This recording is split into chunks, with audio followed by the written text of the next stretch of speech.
aside from technology, aside from exploiting exploiting all these new social networks that have been built that give you a real identity online, do you all have any personal recruiting hacks to share? It's something that just kind of magically cuts to the chase and shortcuts the process in a really effective way?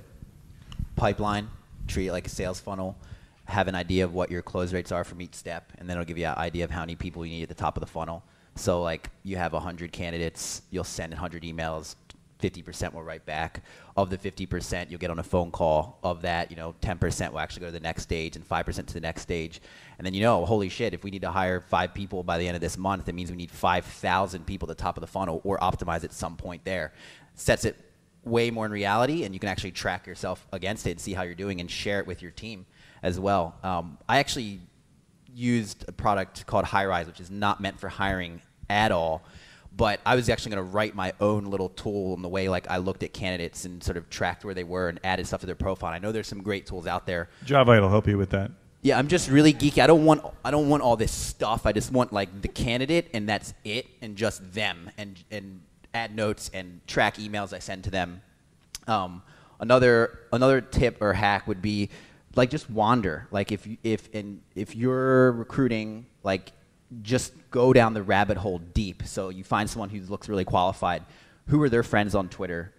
Who do they talk to? Who do they @reply? Follow them. Go to their websites. Oh, wow, they're on Dribbble. Go click through there. Who are their friends? And that is how you go deep and you find people you wouldn't find any other way. I can't believe that this is what I do every day, to be honest. Like, it's kind of ridiculous. It's amazing. I'm spending my time looking at people who are world-class at what they do and then hoping to get them on the phone. And so that's another thing. Like, have massive respect for whatever craft it is for the person you're trying to hire. Because if you don't respect it, they'll feel it, and they're going to go work for someone or work with someone who knows that they'll be respected. And that comes off in the way you talk to them and the way your email is. I'm basically a recruiter if you look at it, but I'm a founder, and so I think I have way more weight when I send an email, and it's like, founder. If you're less than 10 employees, I would say do not work with a contingency recruiter. And if there's any in this room, my apologies, but it's from personal experience. I had investors of mine tell me not to do it. And when you first raise money, you're like, oh, this is great. And you're like, holy crap, we need to like hire a lot of people. Oh, they'll just come. We'll get recruiters, and man, we're going to get some great people. And then 3 months go by, and you just waste your time getting these emails with like, I have a blog post on this, so I'm not going to elaborate, but bullet point is just no contingency recruiter if you're less than 10. Maybe a contract recruiter if you really want to spend that type of money, where they're in the office, living and breathing the company. Like, you give them an email address for your company, then they're a part of you, and they're basically doing what I should be doing. I don't know how many tips or hacks that is. Let's let someone else go, and I'll think of something more. By the way, if you want to find that blog post, just Google secrets of the world's most obsessed recruiter. Which you're going to go retitle it right now. I'm on my way. Okay. Excellent. So I've got a tip that I use in culture. I've got an airport test, and other people probably use this. If I'm sitting there with a candidate and I'm not sure about the cultural fit, if I was in an airport stuck for 2 hours, is this someone I want to hang out with? And it's just a silly thing I've been doing for a while. And it just, is this someone that I'm going to relate to, that I could hang out with for 2 hours? And that's just kind of a fallback to me. Yeah, I'll go with that tip. I think there's no silver bullet. Just reach out to everyone you know, and you have to be kind of really persistent to get your network, get your friends' networks, your investors, your clients. Everyone you can, just give their, who are the best guys you know for these skills. I think for most of the people here, your best hires probably came from one of those kind of sources already. You just got to be out there and really kind of be persistent to get more and more recommendations. Actually, on that, yeah, second tip. So I'm always recruiting. I feel like, we're growing right now with Branch Out, so I'm always out there recruiting. And any time that I find a great engineer or a world-class person, I grab them right then. So as an example, I just hired our former customer service head from Tickle. He just became available. I don't really need him yet, but he's world-class, and I'm trying to build, and all of us here are trying to build world-class companies. So I hired him on the spot. I know how good he is. I know I'm going to need him in a couple months. So I grabbed him now because the cost of losing out on that person compared to what I have to pay him for the next 2 or 3 months, and by the way, he said he'll go on vacation for a month so I can save a little salary there, to grab that guy, that girl, whoever it is, right away to build your world-class organization, especially when it comes to an engineer. If you've got an engineer that's passionate about what you're doing today, grab them now because you're going to need them later. Yeah, always have a budget for A+, always, and if you can't, then figure out how. Yeah, I completely agree with that. In fact, we just hired an engineer, really a superstar stud, but was a little risk averse. And when we were 9 people, just couldn't pull the trigger. And so instead, what we did was every month, it was a group of team I had at Benchmark Capital that we had coming together, once a month. And then I joined JobVite. Well, we kept it going once a month. We got the team, the band together.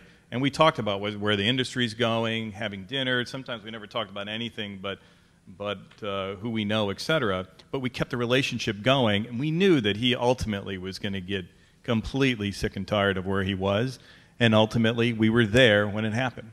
And it was worth it because he's joined. Another thing, inspiration for me, I was running hotjobs.com, albeit supposedly a business that's going to help you hire quality people, right?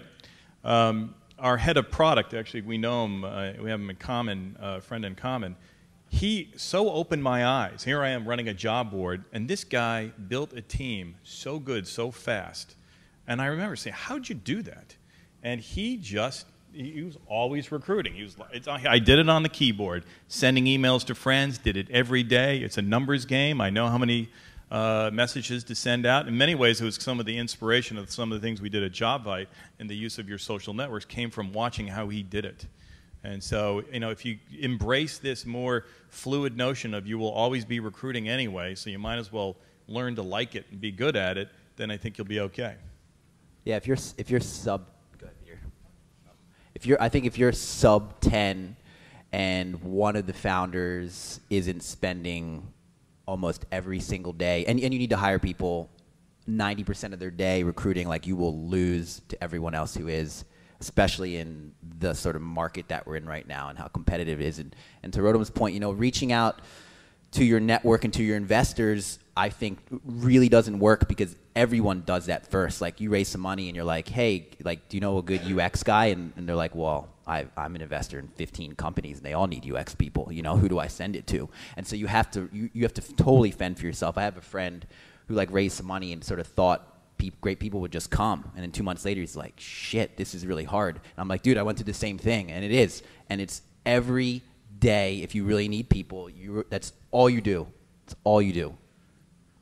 I have a little tactical tip that might be helpful. It's less strategic than some of this commentary. LinkedIn is really great for searching out folks, right? GitHub is too if you're looking for engineers.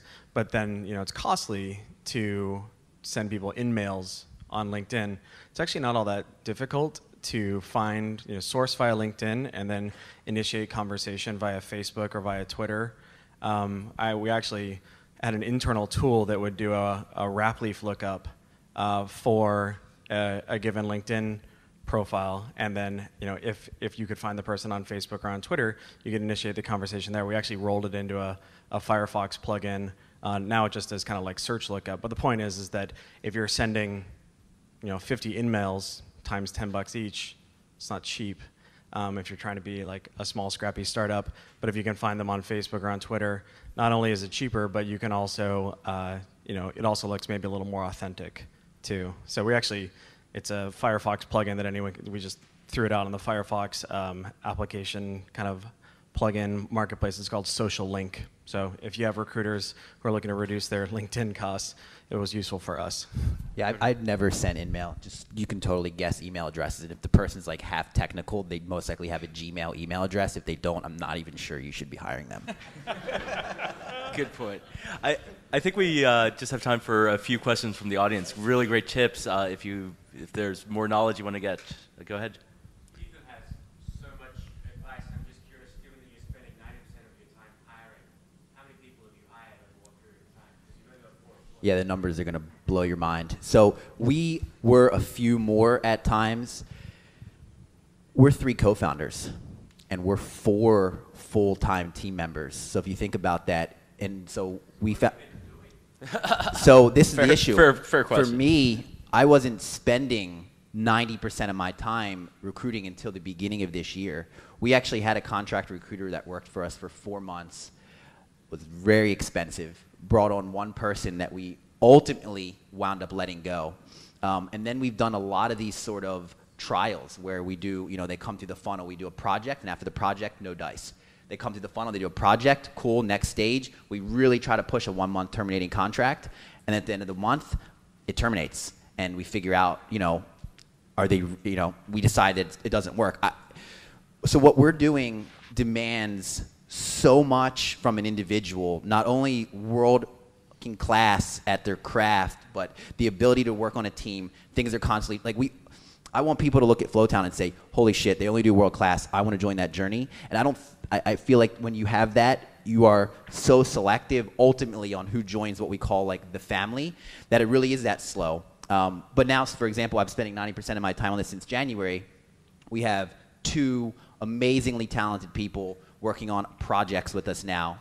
And so that's really great in terms of the funnel. And we have a lot more people at different stages. And for me, I'm trying to build a funnel that, to Dan's point, will always be running forever. And so I spent a lot of time building infrastructure that allows us to keep that going even when we reach these sort of immediate hiring needs. So far, we've hired one person that has stuck for the long term, yes. Was that sourced by you through this process or from some? Yeah, so exactly. So it came through us writing a script that went to GitHub that found really talented Ruby guys. And, from there, we would reach out to them. And from there, what events are they going to that we may bump into them at? And that's kind of where, that's how and I'll be, Asaf knows this, it's how we met Asaf. We met him at a lean startup coffee that my co-founder Dan went to. But we originally found Asaf through GitHub. All right. Any other questions? Yes? When you find people through GitHub, do you contact them through GitHub or do you contact them through Facebook? Because I would imagine people with more followers on GitHub or whatever are getting taken by a lot of people that you reach out to them through different, and you tell them how you found them. So the first thing I do is find out if someone can introduce me. And so I have a little script that I wrote that if I find them on Twitter, I give the Twitter handle and it'll tell me everyone we have in common that I follow them, they follow me, they follow them, they follow them back. And I'll ask for an introduction. You can do the same thing obviously on LinkedIn, and you can obviously look for mutual friends on Facebook. If none of that overlaps, then it's a cold email that brings some serious thunder, that's really short, that's just found you on GitHub, blown away, really liked this, we're looking for someone, bullet points about the company, Dan Martelli's product, Asaf leads tech, we raised this much funding, we had this in our last product. That's it. Really simple, and they can make a decision whether they write back or not then. Winning. All right. I think one more question, and then we'll wrap. So, Ethan, I think your view is clear, and in less than 10, don't bring anyone else to do this, founder does it. What about as you grow? When's the right time to start to build an HR infrastructure, bring in other folks so that as a founder you can start spending time on other things? We get a lot of customers that when they get around 50 employees, there is a lot of research, by the way, that suggests that when you become 100 employees or more, the founding methodologies of working together, collaborating, start to fall apart. You need to really start putting in systems to organize. So I think sometime in between 50 and 100, you need a little bit more systematic help, tools like JobVite to actually help you in the managing process as well as in the sourcing side. But I'll stick to what I said, that if you're building a company and you have 4 founders, there's no magic. You're just going to have to get out there and talk to people. Right on. So to sum up, always be recruiting, bring the thunder, get out there. Thank you all very much. Thank you to our panelists, and good luck out there. I'm happy to answer any, sorry to interrupt, any question, if someone wants to come up, a lot of people why do you share this stuff? And I really believe that if all of us do this and we're bringing more world-class talent to the Bay Area, everyone will benefit. So it's why I'm not hyper-competitive about this stuff. So I'm happy to talk. Buttonhole our panelists afterwards and get more advice from them. Thank you all.